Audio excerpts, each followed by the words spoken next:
오늘 메시지 주제는 미래 인재와 품성 교육이라는 이런 주제입니다. 이번 설교를 준비하면서 제 삶을 한번 이렇게 돌이켜봤어요. 그런데 제가 공부는 조금 했던 것 같아요. 조금. 네, 했던 것 같은데, 그래서 하여튼 그로 인해서 주님께 귀 쓰임 받는 부분도 있습니다.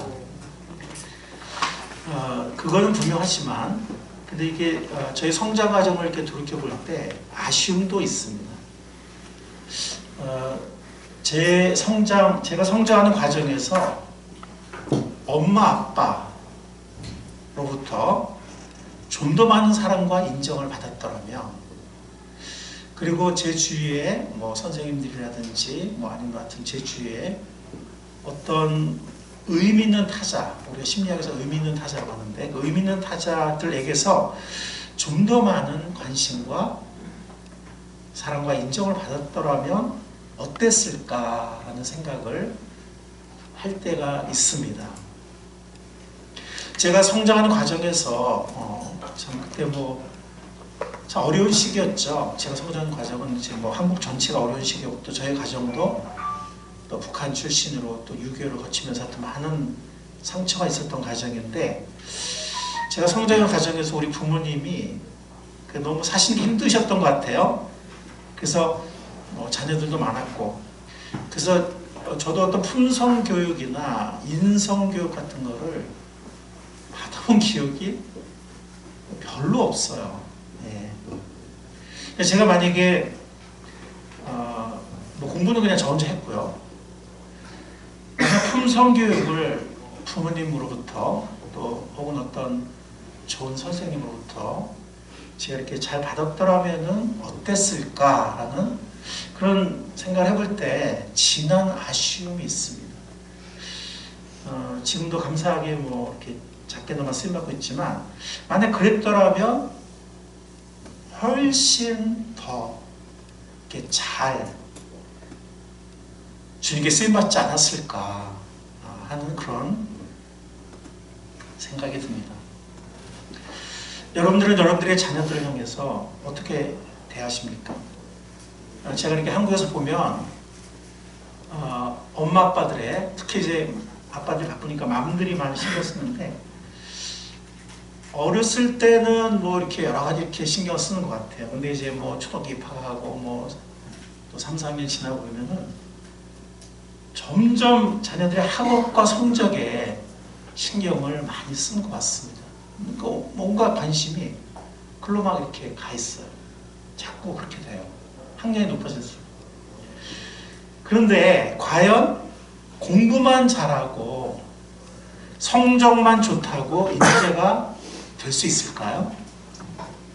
예를 들어서 선진국 같은 경우는 제가 언젠가 말씀드렸죠. 수능 만점 받아도 예를 들어서 봉사활동이라든가 아니면 꿈이라든가 아니면 어떤 여러 가지 이게 됨됨이가 어떤 그런 자기소개서나 어떤 인터뷰나 이런 것을 통해서 그런 것들이 드러나지 않으면 아무리 공부를 잘해도 오히려 공부만 잘하는 이렇게 하여튼 이렇게 해서 오히려 안 받아요.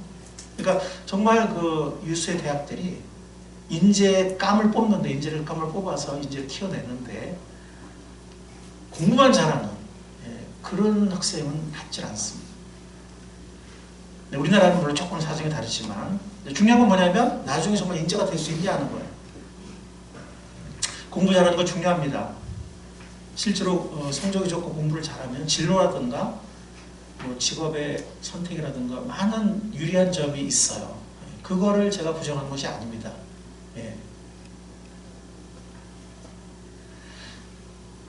그리고 성적도 중요하고, 그 다음에 공부하는 과정이 또 중요해요. 공부하는 과정에서 뇌가 자꾸 발달해요.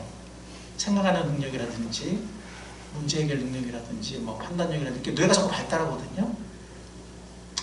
그래서 공부 중요합니다. 결과도 중요하고 과정도 중요해요. 그러나 공부만 가지고는 인재가 되는데 부족합니다. 사람이 되어야 됩니다. 아멘. 덕이 갖춰져야 합니다. 머리가 잘 돌아가고 공부도 잘하지만 이기적이고 탐욕적이고 부도덕적인 그런 사람이 되어서 우리 사회를 병들게 하는 사람들이 얼마나 많습니까? 그렇죠? 우리 뉴스에 계속 나오잖아요. 우리가 TV를 켜도 그렇고 그런 사람들이 얼마나 많은지 모르겠어요. 그런 사람들은 머리가 좋은 게 문제예요. 너무 이기적이고 탐욕적이고 부도덕하니까. 근데 결국은 말로가 비참해요.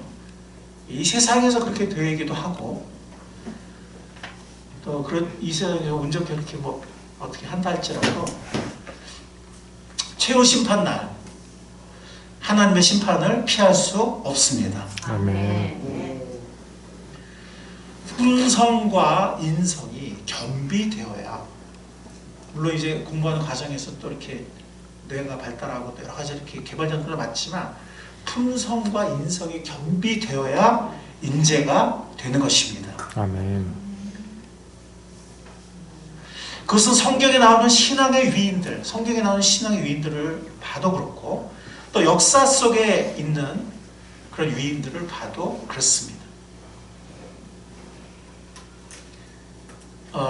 제가 한 작년이었나요? 작년에 우리 아이들이 이렇게 주일날 이렇게 노는데 그 전에도 그런 걸 봤지만 작년에도 본 것 같아요. 이렇게 노는데 뭐가 서로 이렇게 좀 마음이 안 맞으니까 뭔가 이렇게 의견이 달랐나 봐요. 이렇게 노는데 그랬더니 나 그냥 집에 갈래 그냥 가버린다든지 아니면 저쪽 가서 따로 그냥 있다든지 이런 모습을 제가 보게 됐어요. 그래서 마음이 좀 아프더라고요.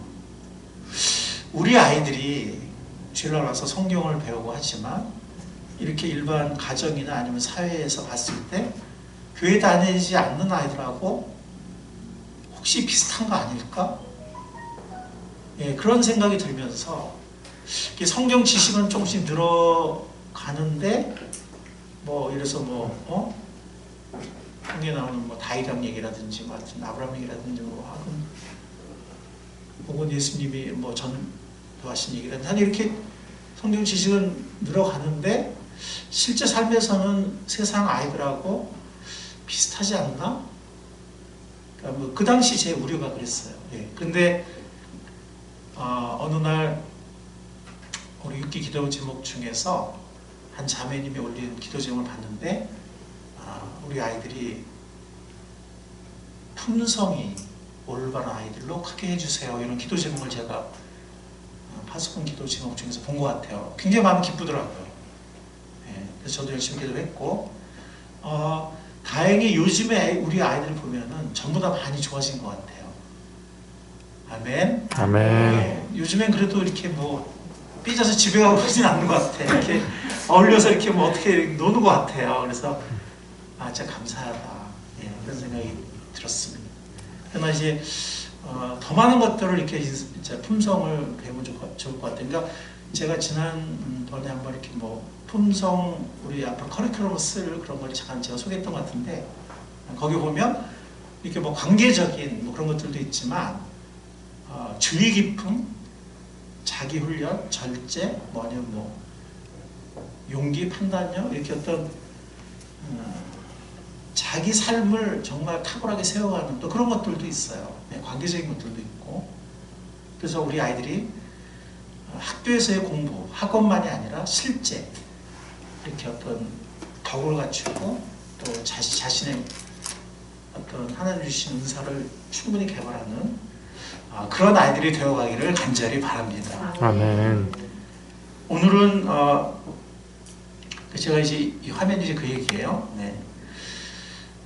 오늘은 제가 15명의 성경에 나오는 신앙의 위인들, 신앙의 위인들을 한번 함께 그들의 어떤 품성이 어땠는지 한번 살펴보도록 하겠습니다. 15명의 신앙의 위인들은 성경에 나오는 그런 사람들이에요. 성경에 나오는 사람들인데 사실은 오늘 제가 이렇게 책을 가져왔지만 여기 보면 하나님을 믿는 위대한 과학자들 이런 책 있잖아요. 그러니까 과학자들 중에 하나님을 믿은 과학자들이 굉장히 많아요. 과거에. 지금도 마찬가지죠. 지금도 전 세계적으로 보면은 하나님을 믿는 과학자들이 굉장히 많습니다. 우리는 아이고 내 귀한 책. 우리나라도 마찬가지예요. 여기 보면 하나님을 믿는 서울대 과학자들, 서울대 교수들이에요. 하나님 믿는 서울대 과학자들. 이런 과학자들이 또 많이 있고, 여기 보면 하나님을 믿은 세계의 부자들. 여기 이제 제가 목차까지는 뭐 볼 시간 없지만 여기 보면 그냥 보통 부자가 아니에요. 엄청난 부자들인데 이들의 특징이 뭐냐면 자기만을 위해서 쌓아두지 않았다는 거죠. 대부분 굉장히 많이 좋은 일에 드리고 하나님의 어떤 사역을 드렸지만 실제 또 사회에 여러 가지 좋은 일을 많이 드렸던 그런 사람들이 굉장히 많고, 이분들 중에는 우리나라의 근대 교육을 위해서 또 많이 헌신한 그런 분들도 있습니다. 여기 하나님을 믿은 노벨상 수상자들 있죠. 뭐 너무 많아요. 사실 특히 뭐 이 선진국에서는 보면 뭐 우리나라도 지금 선진국으로 들어갔다고 볼 수가 있겠지만 어쨌든 우리나라 외에 원래부터 선진국이었던 이런 나라들 보면 노벨상 수상자들 중에 하나님 믿는 사람들이 굉장히 많습니다. 그리고 이제 제가 뭐 그 가져오진 너무 책을 많이 가져오지 않았지만 하나님을 믿은 음악가들 굉장히 많습니다. 여러분들이 알고 있는 뭐 바하니, 뭐 베토벤 다 하나님 믿는 사람들이에요. 핸델도 마찬가지고. 하나님 믿는 음악가들이 굉장히 많고, 지금도 그렇고, 지금도 한국에서 활동하는 대부분의 음악가들 보면은 하나님 믿는 사람 굉장히 많습니다. 여러분들 요즘에 우리 딸이 굉장히 요즘에 연성 팬인데 팬텀 싱어라고 혹시 보시는 분 계세요? 계시나요? 네. 그 팬텀 싱어도 보면은 크리스천들이 굉장히 많죠. 네. 크리스천들이 굉장히 많습니다. 미술가들도 마찬가지예요. 하나님 믿는 미술가들 굉장히 많습니다. 제가 뭐 책은 안 가졌지만 여기 보면 또 한국을 변화시킨 신앙유인 12인의 어린 시절 뭐 이런 책도 있고, 세계를 변화시킨 신앙유인 12인의 어린 시절 이런 책들도 있습니다. 우리 자녀들이 이렇게 뭐 이런 책에 나오는 위인이 될 수도 있고 뭐 꼭 책에 나오진 않더라도 정말 어디서나 꼭 필요하고 또 거기서 정말 하나님의 뜻대로 쓰임받아서 좋은 영향을 주고 리더가 되는, 인재가 되는 하나님 주신 은사와 달란트를 마음껏 개발하고 마음껏 쓰임받는 그런 행복한 삶, 그런 귀한 아이들이 될 수 있도록 그런 귀한 사람들로 자라날 수 있도록 우리가 기도하면서 그들을 잘 품었으면 좋겠습니다. 아멘. 지금부터 보는 사람들은 이렇게 역사 속에 있는 사람들이 아니고 성경에 나오는 사람들이에요. 역사 속에 있는 사람들까지 너무 많아서 그냥 성경에 나오는 사람들을 15명을 한번 추려봤습니다. 자, 우리가 이제 다니엘서 지금 강의에서 시작을 했는데, 이 다니엘을 보면은 우리가 1장에서 벌써 1장 메시지에서 설교에서 벌써 우리가 봤듯이 일단은 순결한 사람이었어요. 왕의 음식으로 자기를 더럽히지 않겠다. 그것이 아무리 산의 진미를 할지라도. 그리고 정말 신실한 사람이었습니다. 이 사람은 이 다니엘은 하루에 3번씩 예루살렘을 향해서 하나님께 기도를 했는데 정말 신실하게 기도했어요. 이게 뭐 핑계대고 빠뜨리거나.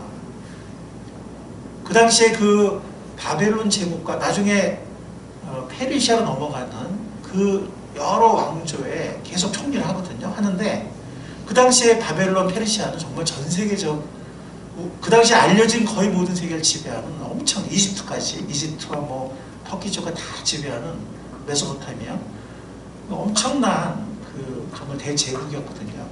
그런 대제국에 총리를 하니까 얼마나 바쁘겠어요, 그죠? 말도 못하게 바빴을 겁니다. 그러나 하루에 3번씩 기도하는 일을 계속했고, 이것 때문에 나중에 모함을 받아서 사자굴에 떨어지기도 하죠. 하나님이 지켜주시죠, 사자굴에서. 그리고 정말 우리가 알다시피 기도의 사람이었습니다. 사자굴을 두려워하지 않은 용기 있는 사람이었어요. 제가 좀 이따 성경 구절을 보여드리겠지만, 그리고 또 하나는 민첩하고 영민한 사람이었다. 이 대적들이 어떻게 보면은 유다 포로 출신이에요. 이방인 출신이에요. 그 대제국에 바벨론과 페르시아 대제국에 총리를 하는데 저기 포로로 잡혀온 사람들 중에서 뽑힌 거거든요. 그러니까 우리로 말하면 뭐 예를 들어서 우리 난민 중에서 뽑혔다 뭐 이런 비슷한 거예요. 그러니까 원래 그 나라 사람들이 자존심 상했겠죠, 그죠? 예, 그리고 또 뭐 야훼라는 신을 또 믿는다고 하고, 그러니까 흠을 잡으려고 굉장히 애를 썼는데 흠을 못 잡는 거예요. 일을 너무 일 처리를 잘해서 흠을 못 잡는 거예요. 그래서 6장 3절 아까 제가 인용한 그 절인데요. 다니엘은 마음이 민첩하여 그건 개정을 인용했습니다. 총리들과 고관들 위에 뛰어남으로 총리가 3명 있었는데 그 중에서도 가장 탁월한 거. 옛날에 말하면 영의정, 자의정, 우의정 뭐 이런 건데 말하자면 총리들보다 가장 뛰어난 게 영의정 역할을 하는 거예요. 고관들이 뛰어남으로 왕의 글을 세워 전국을 다스리게 하고자 하는 자. 그러니까 굉장히 지혜롭고 민첩한 사람이었어요. 하나님이 주신 지혜가 있는 거죠. 또 10절에 보면 같은 6장의 10절에 보면 다니엘은 왕이 금령문서에 도장을 찍은 것을 알고도 사실 왕이 이게 어떻게 보면 왕도 이게 속아 넘어왔어요. 그러니까 우리 앞으로 왕이 아닌 다른 어떤 존재에게 기도하는 사람은 사자굴에 집어넣자 이렇게 얘기했는데 그 신하들의 의견을 들을 때는 왕이 기분이 좋았죠. 다니엘을 깜빡한 거예요. 다니엘. 사실 다니엘을 굉장히 왕이 좋아했거든요. 왕이 그를 세우기 원했잖아요. 다니엘 깜빡한 거예요. 나중에 이렇게 도장을 찍고 보니까 어인을 찍고 보니까 그 당시 바벨론의 어인은 그거를 취소할 수가 없어요. 취소하려면 새로운 도장을 새로운 법을 다시 만들어야 돼요. 근데 다니엘 한 사람한테 그렇게 할 때는 또 대신들의 반발이 크겠죠. 어쨌든 이미 찍어버렸는데 모르고 찍어버렸는데 자기 집으로 돌아가서 여전히 하루 세번씩 드리는 이런 기도를 하는 거예요. 그럼 어떻게 되죠? 이제 적들이 이제 구실을 찾는 거죠. 일하는 거에서 흠을 찾으려 했는데 찾을 수 없었잖아요. 너무 일을 잘해서. 그죠? 근데 이제는 걸린 거죠. 이제 함정에 걸리는 거예요. 그래서 왕도 울며 거저 묻기로 허락을 해요. 그래서 사자굴에 떨어집니다. 근데 그 다음날 새벽에 왕이 늑대같이 달려가요. 다니엘아, 다니엘아, 네가 섬긴 하나님이 너를 지켜줬냐? 다니엘아, 대답을 해라. 다니엘이 대답을 했을까요? 안 했을까요? 사자굴에서 살아서 대답을 했습니다. 나중에 왕이 이 모함을 한 사람들을 사자굴로 집어넣어요. 떨어지자마자 사자들이 그냥 다 잡아먹어요. 근데 사실 이거가 우리가 이런 경험을 당한다 이렇게 할 수 있을까요? 보통 용기가 아니죠. 예, 용기 있는 사람이에요. 다니엘은 순결하고 신실한 사람이었고 기도하기 아마 이 기도가 가장 비결이었던 것 같아요. 기도하는 삶을 살았기 때문에 이런 삶을 산 것이지 그 사람 자체가 뭐 대단한 사람이었기 때문에 그렇다고 생각하지 않습니다. 그리고 용기 있는 사람이었어요. 그리고 미처 영민한 사람이었어요. 자, 우리는 지금 이 성경의 위인들의 품성을 생각하고 있는데 이 품성을 생각하면서 그 성령의 열매 아시죠? 오직 성령의 열매는 사랑과 희락과 화평과 오래 참음과 자비와 양성과 충성은 신실함인데 온유와 절제니 이 같은 것을 금지할 법이 없다. 아까 우리 읽었잖아요. 본문 말씀. 세 번역으로 읽었지만 세 번역에는 인내는 오래 참음 이렇게 약간씩 표현이 약간 다르지만 같은 거죠. 네, 그걸 생각하시고 또 하나는 우리 자녀들이 우리 아이들이 이렇게 크면 얼마나 좋을까. 이런 품성을 같이 물론 신앙도 있지만 신앙이 그냥 예배당에서 머무는 이런 것이 아니라 삶 속에서 이런 품성으로 이런 능력으로 드러나는 이런 우리 자녀들이 되면 얼마나 좋을까. 이 생각을 하시면서 한번 같이 보시기 바랍니다. 디모데. 네, 디모데는 굉장히 내성적인 사람이었어요. 디모데는 소심한 사람이었어요. 예, 요즘으로 말하면 트리플 A. 굉장히 소심하고 내성적인 사람이었어요. 그렇지만 충성된 사람이었어요. 끝까지 바울의 곁에서 바울이 모험을 받을 때나 바울이 옥에 갇혔을 때나 변함없이 끝까지 바울의 곁에서 떠나지 않고 충성된 동역자가 됐는데 좀 이따 우리가 바울을 보겠지만 바울은 혼자 일하는 사람이 아니에요. 바울은 혼자 있을 때는 일을 잘 못했어요. 여러 번 그렇게 나와요. 사도행전이. 함께하면 또 굉장히 일을 잘하는 사람이에요. 하나님 일을. 그렇다면 디모데 같은 사람이 없었으면 과연 바울이, 우리는 그 사도행전 볼 때 1차, 2차, 3차 그 세계 성경을 보면서 야, 바울 참 대단하다. 바울이 하나님 이렇게 크게 쓰임받았구나 이렇게 생각하지만, 디모데도 사실 조연같이 잘 드러나지 않는 사람이지만, 바울은 아까 말씀드렸죠. 혼자서는 일을 못했던 사람. 디모데 같은 사람이 없었으면 바울이 그 일을 할 수 있었을까? 하나님께 쓰임할 수 있었을까? 과연 사도행전이 이렇게 쓰여질 수 있었을까? 이렇게 생각하면 디모데가 정말 대단한 사람이죠. 그죠? 이해하시겠어요?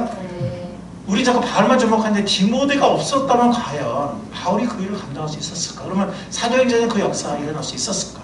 그렇게 쓰여질 수 있었을까? 이 생각을 우리가 해야 됩니다.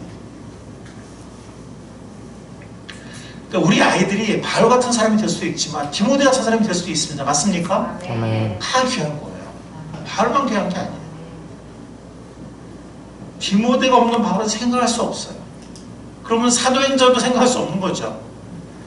잘 생각하면 대단한 일이에요. 우리 자꾸 이렇게 눈에 띄는 사람만 자꾸 주목하는 경향이 있는데, 그거는 세상적인 관점이에요. 하나님의 관점에서는 모든 달란트, 모든 사람들이 다 귀하고, 금, 은그릇만이 아니라, 우리가 뭐 집에서 금, 은그릇이 귀하긴 하지만 실제 더 많이 쓰는 건 어떤 그릇이에요? 금그릇, 은그릇 더 많이 쓰나요? 스테인리스 그릇 더 많이 쓰잖아요. 그죠? 질그릇, 뭐예요? 뚝배기나 아니면 뭐 나무 그릇이 있으면 나무 그릇도 가끔 쓰고 뭐 그렇죠, 그죠? 대단한 역할을 가만 생각해 보면 또 디모데는 온유한 사람이었어요. 우리 자녀들 중에 아마 이런 자녀들이 있으면 또 이런 귀한 인재를 키우면 좋을 것 같아요. 아까 제가 빌립보서 2장 20절 인용했었잖아. 이 전 화면에서, 그죠? 그 내용 어떤 내용이냐면, 그러나 디모데의 인품은, 성품을 얘기하는 거예요. 여러분이 이거 바울이 하는 말이에요. 바울이 빌립보서에서. 사실 이거는 옥중서신. 바울이 순교를 앞두고 옥에 있었을 때 쓴, 빌립보 교회에 쓴 편지인데, 이때도 디모데는, 바울이 옥에 갇혔을 때에도, 이 옥중서신 쓸 때도 디모데는 함께 했어요. 그러나 물론 이때는 이제 자신이 옥에 갇혀 있으니까 어떤 교회에 그 사역을 하도록 보내요. 믿고 보내요. 디모데를 보내면 내가 믿을 수 있다. 나는 지금 옥에 있지만 믿을 수 있다 하고 보냈는데, 보내면서 디모데를 소개하는 글이에요. 빌립보 교회에. 디모데의 인품을 여러분이 잘 알고 있습니다. 근데 자식이 아버지가 하듯이 복음을 위하여 나와 함께 봉사하였습니다. 개혁 개정에는 복음을 위하여 나와 함께 동력했다 그랬나? 하여튼 뭐 이렇게 번역이 돼 있어. 디모데가 이런 사람이었어. 또 디모데 후서, 이거는 사도 바울이 감옥에 있을 때 순교를 앞두고 사도 바울이 제일 마지막으로 쓴 서신으로 보통 많은 사람들이 봅니다. 이 디모데 후서는. 이건 디모데에게 직접 쓴 편지인데, 자신의 아들, 믿음의 아들이라고 하면서 보냈는데 뭐라 그러냐면, 나는 그대 속에는 거짓 없는 믿음을 기억합니다. 그 믿음 먼저 그대의 외할머니 로이스와 어머니 유니게 속에 깃들어 있었는데 그것이 그대 속에도 깃들어 있음을 나는 확신합니다. 아멘. 그러니까 디모데는 사도 바울의 영향만으로 되어진 일꾼이 아니고, 어렸을 때부터 할머니와 어머니가 신앙과 품성교육을, 돈을 보이고 품어주고 키워주고 하면서 어머니와 할머니가 잘 키웠고, 잘 키워진 그 그릇을 사도 바울의 팀으로 합류해서 사도 바울의 영향 가운데서 또 함께 동력자로서 귀한 사역, 하나님께 놀랍게 귀하게 쓰임을 받은 것입니다. 느헤미야, 포로 회복기에 하나님께 귀하게 쓰임받은, 다 무너진 성벽, 예루살렘 성벽이 다 무너져가지고 여우들이 들락거리고 도적들이 들락거리고 이런 폐허가 된 예루살렘 성을 재건하는 데 쓰임받은 사람이에요. 청년 결백한 사람이었습니다. 이 느헤미야는 사실은 페르시아의 왕실에서 황제의 수를 따르는 사람이었어요. 요즘으로 말하면 병호실장이에요. 왜 그런지 아세요? 옛날에는요 독살이 많았어요. 왕이나 혹은 대신들을 이렇게 독살하는 경우가 많아요. 옛날에 우리 궁중에도 보면은 뭐 그런 얘기들이 나오잖아요, 그렇죠? 그래서 정말 그 자기 신복을, 음식을 다루는데 신복을 믿을 만한 사람을 두고 그렇게 하잖아요. 근데 페르시아 황제들은요, 절대로 음식을 먼저 먹지 않았고 절대로 술을 먼저 마시지 않았어요. 누가 먼저 마셔요? 술 맡은 사람, 술 맡은 관원자. 요셉에도 요셉 이야기도 보면은 술 맡은 관원자, 떡 맡은 관원자가 나오잖아요. 그 사람들이 술을 준비하고 떡을 준비하게 했던 그 사람들이 뭐냐면 먼저 시식하는 사람들이에요. 왕을 위해서 죽을 수도 있는 그런 사람들. 그러니까 신복 중에 신복이고, 어떤 경호실장 같은, 경호실장이나 비서실장 같은 그런 사람들이거든요. 그러니까 페르시아에서 유대인 출신으로는 뭐 다니엘과 뭐 쌍비고를 다니엘은 총리가 된 사람이고, 느헤미야는 왕의 신복이 된 사람이거든요. 그러니까 벌써 사회적으로 보면 출세한 사람이고, 자신의 페르시아에서 편하게 영달을 누릴 수 있는 사람인데 굳이 거기 가서 고생하겠다. 가는 길도 가는 길은 황제의 어떤 호의로 편히 가는데 가서 엄청난 고생을 하고 공격을 받고 또 백성들 안에서도 막 여러 가지 배신한 일이 생기고, 근데 보면 여러 가지 모함을 받지만 어떤 재정적인 부분에서 결백한 사람, 그래서 오히려 자기의 황제에게 받는 노구로 함께 일하는 일꾼들을 매일 먹였어요. 자기 돈을 써가면서. 그러니까 흠잡을 데 없는 거야. 아무리 흠을 잡으려고 해도 외부에서. 청년 결백한 사람이었어요.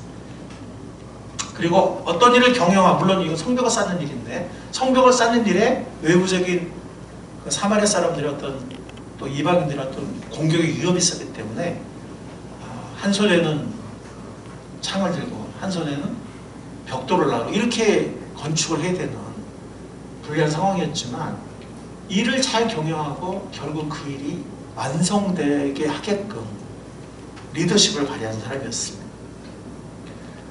그리고 인내하고 기다릴 줄 아는 사람이었어요. 막 자꾸 도발을 해요.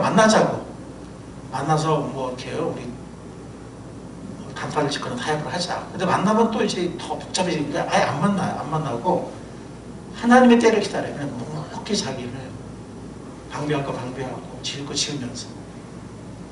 그래서 사실 이렇게 인내하지 못할 수 있는, 그냥 인내하고 하나님만 바라보면서 인내하고 자기 할 바를 해서 결국에는 성벽을 완성한 사람이었어요.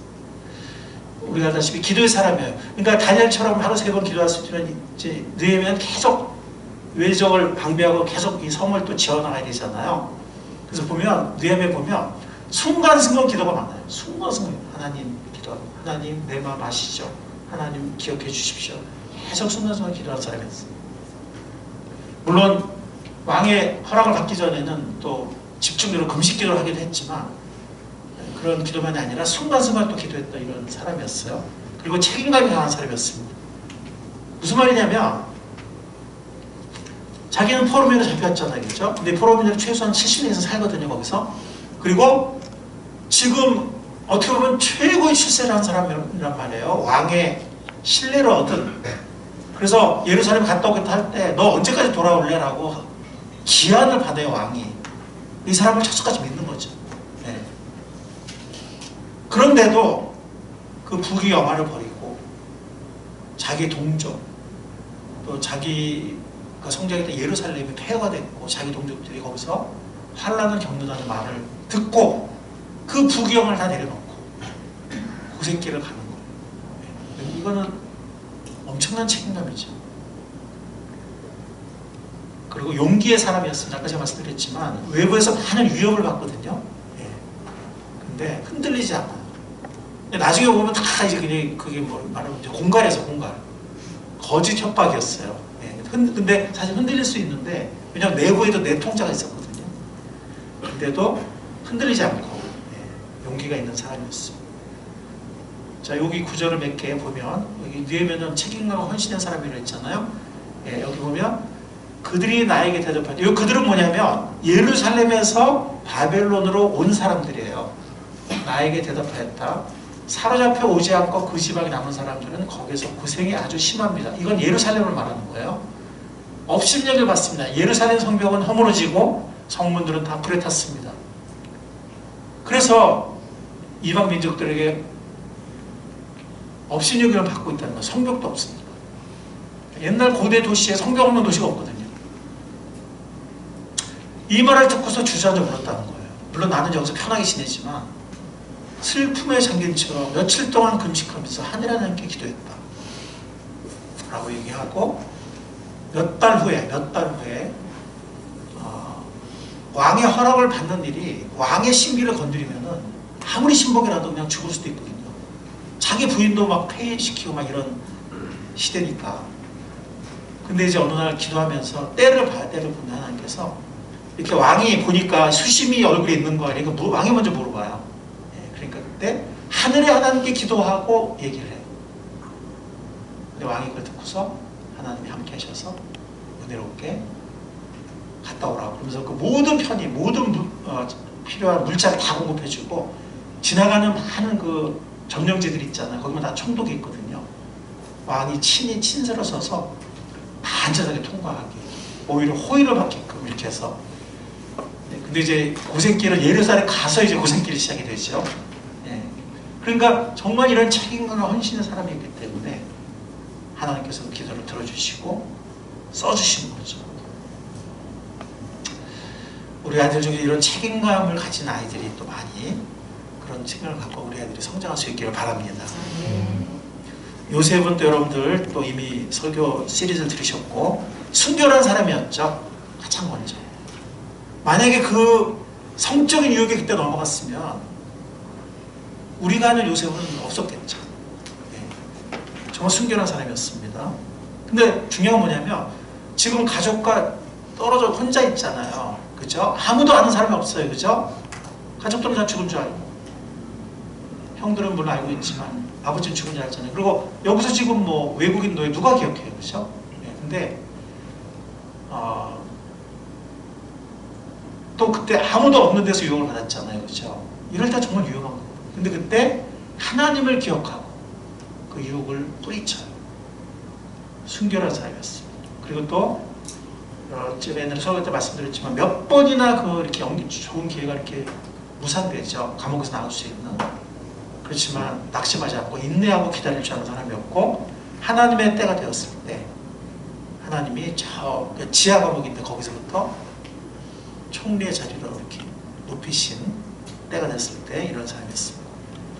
그리고 자신을 팔아넘긴 형들을 용서하고 화해할 줄 아는 사람이었어요. 요즘에 이게 참 너무 우리 주위에서 보기 힘든 모습인 것 같아요. 온유하고 화평할 줄 알았다. 이 온유라는 이 정의는 하나님이 인정한다는 거거든요. 온유라는 이 정의는 뭐 성품이 좋다 이런 말이 아니고 사람하고 이거를 결산하려고. 그리고 내가 받은 만큼 줘야 되잖아요. 그래야 공평하잖아요. 사람하고 결산하려고 하는 게 아니라 하나님과 최종 결산을 하려고 하는 게 온유예요. 성경이 말하는. 요셉이 그런 사람이었어요. 하나님을 바라봤어요. 그러니까 당신들은 나를 위해서 팔아넘겼지만 하나님은 하나님의 섭리 가운데 이렇게 인도하셨다. 그러니까 하나님을 바라볼 줄 아는 사람이기 때문에 용서할 수 있었던 거예요. 용서라는 건 인간의 힘으로는 불가능하거든요. 사람은 용서할 수 없어요. 우리로는 용서라는 것이 불가능해요. 근데 요셉은 하나님을 바라보았고 하나님께 맡길 줄 알았기 때문에, 그리고 굉장히 지혜롭고 유능한 사람이에요. 꿈을 해석할 수 있었고, 물론 하나님이 주신 지혜지만 하나님이 주신 지혜가 있었던 이런 사람이었습니다. 자, 이 요셉의 그 결정적인 장면이죠. 이거 이제 아무도 없는 집에 주인의 와이프가 유혹했을 때, 이 집에는 나보다 큰 이가 없으면, 그러니까 주인이 자기한테 다 맡겼다는 거예요. 주인이 아무것도 내게 금하지 않아서 금한 것은 당신뿐이라. 그러니까 정말 자기 부인 외에는 다 가정일을 맡겼어요. 이 남편이 경호처인 이 수비대장이었거든요. 왕궁 수비대장. 근데 이 요셉을 너무 믿어가지고 외국 노예인데도 너무 똑똑하고 너무 사람이 괜찮으니까 다 맡겼단 말이에요. 근데 금한 것은 당신뿐이라. 당신은 그의 아내임이라. 그런데 내가 어찌 이 큰 악을 행하여 하나님께 죄를 지으리까. 주인에게 죄를 진대리지 않고 하나님께 죄를 지으리까. 이 순간도 보시고 계신 하나님. 자기를 이 순간에도 인도하신 하나님. 그래서 이 유혹을 뿌리치는데, 이 유혹을 뿌리치지 못했으면 우리가 알고 있는 요셉은 없는 거죠. 순결한 사람이었습니다. 오늘날 세대가 참 순결을 지키기 어려운 시대거든요. 우리 아이들이 순결한 아이들로 자랄 수 있기를 바랍니다. 에스더는 제가 이제 여성을 여기 한번 제가 픽을 해봤는데 페르시아의 왕비가 된 그러한, 근데 그 전 왕비가 폐위됐어요. 그리고 왕의 권력이 무시무시한 거예요. 뭐 부인도 막 없애버리고 막 이런 시대야, 이 페르시아가. 그래서 그 후임으로 왕비가 된 유대인 여성이에요. 유대인 여성인데 용기와 결단의 여성이었습니다. 자기 민족을 구하기 위해서 왕 앞에 나가는, 왕이 부르지 않을 때 나가면은요 죽을 수도 있어요. 왕비라도 폐위되거나. 근데 자기 민족을 구하기 위해서 나가요. 죽음으로써. 예, 죽음을 죽으리라 하는 그게 여기서 나온 거잖아요. 그 용기와 결단의 여성이었습니다. 그리고 모르드게라는 삼촌이 에스더를 어렸을 때부터 신앙으로 또 품성 교육을 하면서 잘 길러낸 그런 여인이었습니다. 이게 바로 유명한 구절이에요. 유대인들을, 이 수사는 뭐냐면 페르시아의 수도예요. 유대인들을 다 모으시고 금식 기도를 하게 해달라, 나를 위해서. 사흘 동안 나와 내 시녀들도 그렇게 금식하겠다. 그렇게 하고 난 다음에는 법을 어기고서라도 내가 임금 있게 나가겠습니다. 그러다가 죽으면 죽으렵니다. 네, 대단한, 민족을 위해서 대단한 용기의 여성이었습니다. 우리 아이들도 이런 용기가 있는 아이들로 컸으면 좋겠습니다. 아멘. 바나바도 이렇게 뚜렷하게 드러나지 않는 사람이지만 바나바는 남을 세울 줄 아는 사람이었어요. 그래서 남을 잘 격려하는 이런 사람이었습니다. 여러분들 우리가 알다시피 바울이 교회를 핍박하다가 회심했는데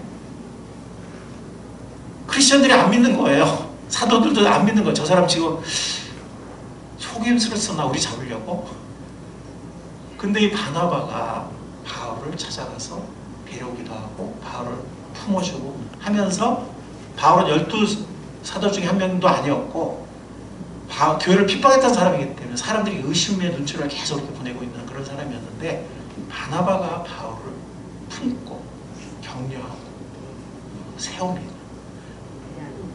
그래서 나중에는 바울이 더 크게 쓰임받죠. 그렇죠? 바나바는 기뻐해요. 오히려 그 사람을 격려하고 세우는 참 귀한 사람이었습니다. 착하고 성령이 충만한 사람이었다라고 성경은 얘기하고 있고, 이 바나바를 통해서 많은 사람들이 주님께 돌아왔다 이렇게 얘기하고 있습니다. 남을 잘 격려할 줄 아는 사람이었습니다. 우리의 자녀들 중에도 또 이런, 어떻게 보면 굉장히 큰 그릇이잖아요. 그죠? 남을 격려한다는 게. 그죠? 이런 아이들은 또 클 수 있기를 바랍니다. 에스라는 저처럼 공부를 좋아하는 사람이었어요. 그래서 느헤미야가 성벽을 세웠다면 에스라는 백성들의 마음속에 말씀을 세워요. 아멘. 성벽만 세운다고 되는 게 아니잖아요. 그렇죠? 백성들의 마음속에 믿음을 세워야 되니까 두 사람이 협력을 해요. 느헤미야는 어떻게 보면 행정가였는데 왕의 그 술 따르는 사람이었고, 성벽을 세웠다면 에스라는 율법을 연구해서 율법을 가르치고 백성들의 마음속에 믿음을 세운 사람이었습니다. 그래서 굉장히 율법을 계속 연구하기를 좋아했던 사람이고 책임감이 강한 사람이었어요. 그리고 실천에서 본을 보이는 사람이었습니다. 에스라 7장 10절에 보면 에스라는 주님의 율법을 깊이 연구하고 나오잖아요. 학자였어요. 지켰으며 자기 스스로 실천했다는 거예요. 자기는 안 지키면서 가르친 게 아니고 지키고, 또한 이스라엘 사람들에게 윤리와 규례를 가르치는 일에 헌신하였다. 그래서 그들의 믿음을 세우는 데 귀하게 쓰임을 받았습니다. 이런 사람들이 있는 거죠. 공부 좋아하는, 그죠? 우리 자녀들 중에도 보면은 또 특히 공부하는데 또 이렇게 은사가 있는 아이들이 있거든요. 여호수아, 모세의 후계자로서 실제로 약속의 땅 가나안을 정복하는 데 쓰임받은 것은 모세가 아니라 여호수아였죠. 그죠? 지혜와 판단력이 있는 사람이었고 모험심과 담대함이 있는 사람이었습니다. 그래서 요단강, 모세는 홍해가 갈라진 다음에 백성들이 들어갔지만 요단강은 먼저 들어가요. 제사장들이. 그리고 여호수아가 그렇게 인도합니다. 들어가니까 갈라져요. 그러니까 홍해는 갈라져 들어간 거고 요단강은 들어가서 갈라진 거예요. 그러니까 대단한 담대함이죠. 여리고성 점거할 때도 마찬가지입니다. 창칼로 한 것이 아니라 여러분들 잘 아시죠? 그 모험지가 담대함이 있었고 창의성이 있었어요. 그러니까 가나안 땅을 옛날에 이 밑으로부터 들어가려다가 낙심해서 그 사람들이 부정적인 말을 하는데 이 허리를 인천 상륙작전처럼 이 허리를 잡아요. 중간에 우회해서 요단강 건너가지고. 그래서 그때 가나안 땅에는 통일국가가 없었고 많은 도시국가들이 있었는데 그 도시국가들이 연합을 하지 못하도록 딱 막아버렸어요. 그리고 중부 정복하고 남부 정복하고 그 다음에 북부 정복, 이렇게 각계전투하듯이 각급의 격파하듯이 이렇게 정복하는데, 이거는 인천 상륙작전과 더불어서 전 세계의 군사학교에서 인용되는 굉장히 창의적인 그런 전략이었습니다. 그래서 여호수아는 모험심과 창의성이 있는 그런 사람이었다. 모세가 기원했죠. 예, 모세가 멘토였고 여호수아는 멘티였습니다. 야곱, 우리가 알다시피 야곱은 근면한 사람이었습니다. 물론 너무 인간적인 꾀를 피우다가 나중에 더 고생하죠. 그죠? 더 고생해. 그렇지만 분명한 것은 굉장히 열심히 일하는 근면한 사람이었어요. 게으른 사람이 아니었어요. 적극적인 사람이었어요. 매사에 열심히 있는 사람이었습니다. 변화된 사람이었어요. 그죠? 좀 이렇게 좀 인간적인 꾀를 쓰고 좀 어떤 인간적인 면이 많았었는데 야복강가 브니엘이라는 곳에서 자신이 완전히 무너지고 하나님만 붙잡는, 자기의 자아를 내려놓는 이런 경험을 통해서 환골탈태한, 그러니까 변화될 줄 안다는 것은 대단한 거예요. 그렇죠? 사람이 변화되는 게 좀 쉽지 않거든요. 변화될 줄 아는 사람이었어요. 물론 굉장히 꾀가 많고 인간적인 자기 생각이 많은 자아가 강한 사람이었지만 그 자아를 평생 붙잡고 산 게 아니라 변화될 줄 알았던 그런 사람이었습니다. 우리 자녀들이 또한 이런 인재로 성장할 수 있기를 바랍니다. 아멘. 사무엘은 기도와 말씀으로 백성을 이끈 사람이었습니다. 기도 말씀으로. 그래서 이 사무엘서에 보면 이런 말씀이 있어요. 다 같이 읽어보겠습니다. 시작. 나는 당신들이 잘 되도록 기도할 것입니다. 내가 기도하는 일을 듣다면 그것은 내가 하나님의 뜻을 듣는다입니다. 그런 일은 없을 것입니다. 오히려 나는 당신들이 가장 선하고 가장 바른 길로 가도록 가르치겠습니다. 아멘. 지금 이 사무엘은 백성을 위해서 기도하겠다는 거예요. 그 다음에 말씀의 길을 가도록 가르치겠다는 거예요. 기도와 말씀으로 백성을 이끈 사람이었고, 이때는 왕이 세워지지 않은 때예요. 이때는. 그래서 이때는 사사시대에서 이제 왕정시대 넘어가는 전환기에 리더였는데, 결국 나중에 보면 다윗 왕을 기름 부어서 하나님께 왕정을 세우는데 매개체로 쓰임받은 그런 리더죠. 그리고 아까 여기 기도 말씀으로 그 당시에 백성을 이끌었지만 다윗이 왕이 되기 전에 다윗이라는 그런 훌륭한 지도자를 또 세운 사람이었습니다. 엘리야, 우리가 잘 아는 갈멜산의 엘리야, 여러분들 아시죠? 용기 있는 사람이었어요. 그래서 혼자서 500명가량의 바알 숭배자들, 바알 선지자들을 대적했어요. 혼자서.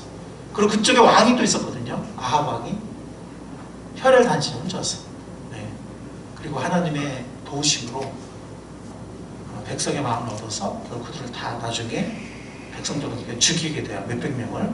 용기 있는 사람이었고, 말하기를 그때 여호와의 선지자가 아합 왕에 잡혀서 자기밖에 안 남았다 그랬어요. 자기밖에 남은 사람이 없고. 근데 나중에 뭐 7,000명 숨기는 사람이 있다고 하나님 말씀하셨지만, 그 당시로는 알려지기로는 자기 혼자 남았다고 생각을 했고, 그럼에도 불구하고 이렇게 용기 있게 하나님을 대변했던 이런 사람이었습니다. 기도와 믿음의 사람이었습니다. 열심히 특심한 사람이었습니다. 그리고 후계자 엘리사를 세웠습니다. 이 엘리야에 대해서는 신약에서 얘기를 해요. 야고보서 5장에. 엘리야는 우리와 같은 본성을 가진 사람이었지만 우리랑 똑같다는 거예요. 연약하고 그리고 똑같은 성정을 가졌다고 개혁개정을 얘기합니다. 똑같은 성정을 가졌다. 그렇지만 비가 오지 않도록 해달라고 간절히 기도하니 3년 6개월 동안 땅에 비가 내리지 않았고 다시 기도하니 하늘이 비를 내리고 땅은 열매를 맺었다. 네. 그러니까 이게 뭐 엘리야가 대단한 사람이라서 그런 것이 아니라 엘리야는 정말 우리가 성정이 똑같은 사람이지만 믿음으로 믿음으로 기도했을 때 하나님께 쓰임받은 사람이었습니다. 우리의 자녀들이 또 이런 믿음의 기도를 할 줄 아는 사람 자녀들로 성장하길 바랍니다. 아멘. 모세는 공부를 좀 한 사람이죠. 학식을 갖춘 사람이에요. 그렇지만 겸손하고 온유한 사람이었어요. 여호사를 세웠던 멘토였죠. 민수기에 보면 사실 모세하면은 뭐 홍해를 가르고 정말 광야에서 몇백만이 된 이스라엘 백성을 인도했던 지도자 생각을 했잖아요. 율법을 하나님께 받아서 백성들에게 전해준 그런 어떤 정말 독보적인 리더로 생각하는데 성경에서 모세를 묘사한 말은 이거예요. 이 사람 모세는 온유함이 지면의 모든 사람보다 더했다. 이거를 세번역에서는 모세로 말하자면 땅에 사는 모든 사람 가운데 가장 겸손한 사람이다라고 말합니다. 이 온유와 겸손, 예수님의 성품이죠, 그죠? 내게 배워라. 나는 마음이 온유와 겸손하니 나의 멍에를 보고 내게 배워라. 그럼 너의 마음이 쉼을 얻을 것이다라고 예수님이 말씀하셨는데 그 예수님의 마음을 닮은 가장 똑똑한 사람이기도 하지만 이집트의 프린스였지만 가장 온유하고 겸손한 사람이었다라고 얘기합니다. 아브라함이 잘하는 사람이죠. 믿음의 성장하며 신실하게 순종한 사람이고 믿음의 조상이 된 사람입니다. 복의 통로가 된. 그러니까 아브라함은 어떤 순종할 줄 알았던 사람입니다. 다윗은 정직한 사람이죠. 물론 최초의 하나님 세상 왕이 된 사람이기도 하지만 왕이 됐지만 겸손했어요. 왕이 되고 나서 교만해진 사람이 사울 왕인데 다윗은 왕이 되었어도 겸손했고 정직한 사람이었어요. 실패를 많이 했지만 사람도 죽였고 뭐 간음도 범했지만 정직한 사람이었어요.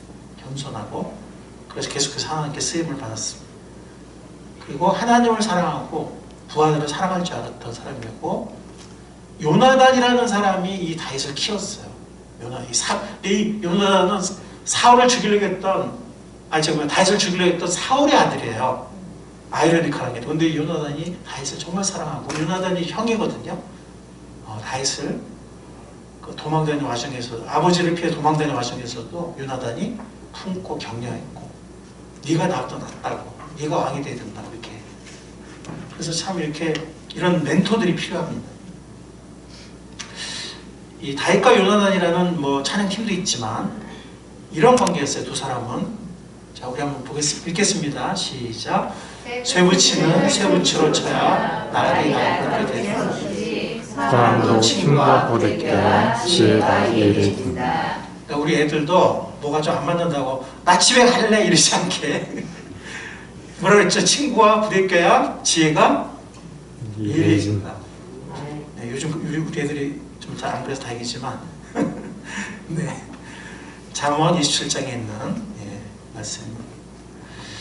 자, 마지막으로 바울인데요. 우리 강직한 사람이죠. 열심히 있는 사람. 그런데 모험심과 창의성이 있었던 사람이에요. 유럽 대륙으로 새로운 신대로 건너갈 수 있는 모험심이 있었던 사람이고 거기 건너가서 아테네라는 그 당시 그리스의 최고의 지혜 도시죠. 선진 도시. 거기서 아레오파고 광장이라는 가장 중요한 광장에서 연설을 해요. 저기 총구석에서 어떤 이름도 모르는 그런 사람이 근데 그 연설을 보면 굉장히 창의적이에요. 그 전에 유대 회당에서 수없이 했던 설교랑 완전히 달라. 그러니까 굉장히 창의적인 사람이고 새로운 세계로 건너가는 것을 주저하지 않았던 모험심 있는 사람이었습니다. 그리고 팀워크를 하는 사람, 팀워크 힘을 아까 전에 말씀드린 혼자서는 잘 일하지 못했다고. 우리 아이들도 팀워크를 할 줄 아는 아이들로 성장할 수 있기를 바랍니다. 그리고 이렇게 모험심과 창의성 있는 아이들로 성장해 나갈 수 있기를 바랍니다. 요거는 이제 뭐 사도행 16장에 나오는 구절들이에요. 16장, 17장. 여기 보면 에피크루스 학파와 스토아 학파랑도 논쟁했다고 그러는데 이 에피크루스 학파랑 스토아 학파는 세계사나 혹은 도덕 철학책에 나와야 안 나와요? 음. 나오죠. 이 사람들을 직접 만나서 하나님의 말씀을 변호했던, 그리고 이 아레바하고 이 아테네 광장에서 연설했던, 굉장히 창의적으로 연설했어요. 예, 그런 사람이었습니다. 자, 우리 다 같이 한번 읽어보겠습니다. 시작. 신앙과 풍성을 가진 사람이 진정한 인자가 된다. 앞에 나온 사람들이 다 어떤 사람들이에요? 신앙이 좋았던 사람들이고 품성을 갖춘 사람들이었어요. 네. 자, 그래서 우리의 적용을 마지막으로 생각하겠습니다. 누가복음 2장 52절에 보면은 아까 우리가 읽었죠? 예수는 그 지혜와 키가 자라가며 하나님과 사람에게 더 사랑스러워갔다. 우린 자꾸 지혜만 자라기를 원해요. 공부 잘하고 뭐 초조해져. 애들이 이렇게 자꾸 크면. 근데 지혜만이 아니라 키도 자라야 되고 하나님과 사람에게 사랑스러워가야 돼요. 그건 품성이에요. 그죠? 하나님께 사랑스러워가고 사람들에게 사랑스러워가고 품성이거든요. 네, 그런 아이들로 클 수 있도록 우리 부모님들과 우리 선생님들이 모여서 기도하면서 그들을 정말 기도하면서 지혜를 구하면서 그들의 품성을 세울 수 있는, 신앙의 영향과 품성을 세울 수 있는 그런 모임을 우리가 시작할 수 있기를 바랍니다. 아멘. 아멘. 미사모, 예, 미래세를 사랑하는 모임 잘 시작될 수 있도록 기도해 주세요. 아멘. 품성 교육을 우리가 또 이제 언젠가 뭐 이번 여름방학이 될지 모르겠지만 어쨌든 이렇게 시작을 해야 되겠습니다. 준비를 해서. 그래서 우리 정말 이런 교재를 통해서 커리큘럼을 통해서 일단 개념을 가르쳐주고 동기를 보여주고 우리가 또 본을 잘 보여야 되겠죠, 그죠?